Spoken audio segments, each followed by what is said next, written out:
Know Your Pulse. Ito ang isinusulong na Philippine Heart Rhythm Society sa paggunita ng Atrial Fibrillation Awareness Month ngayong Setyembre. Layon nitong magbigay kamalayan sa mga Pilipino kaugnay sa regular na pag-check sa tibok ng ating puso para makaiwas sa mga sakit tulad ng stroke.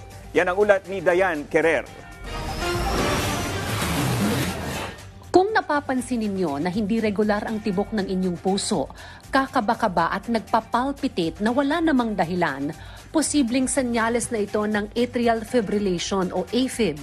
Ayon sa Philippine Heart Rhythm Society o PHRS, maigi na madalas nating i-monitor ang tibok ng ating puso dahil ang detection ng AFib o ang abnormal na pagtibok ng puso at ang paggamot dito ang posibleng magligtas sa isang tao sa stroke at iba pang komplikasyon sa puso.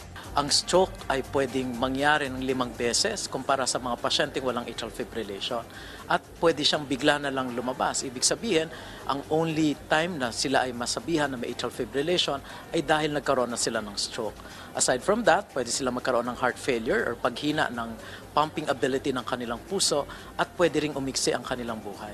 Bagamat nakatutulong ang gadgets o smartwatches sa pag-monitor ng ating heart rate, maaring gawin din ang pulse check araw-araw. Isa sa mga kampanya na isinusulong ng PHRS ang Know Your Pulse.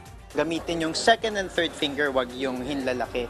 Tapos dito sa wrist, mararamdaman nyo yung pulso ninyo. No? Pag mag-concentrate kayo, mararamdaman nyo yan.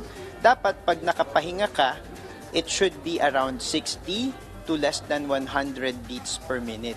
As simple as just touching your pulse and counting your pulse to see if it is within normal limits. If it is beyond the normal, then it's a signal for the person to seek consultation and consult a specialist about atrial fibrillation. Atrial Fibrillation Awareness Month ang buwan ng Setyembre. Target ng PHRS na maitaas ang kamalayan ng mga Pilipino sa kondisyon na ito na posibleng maranasan hindi lang ng mga nakatatanda, kundi maging ng mga young adults. Diane Querer para sa Bayan.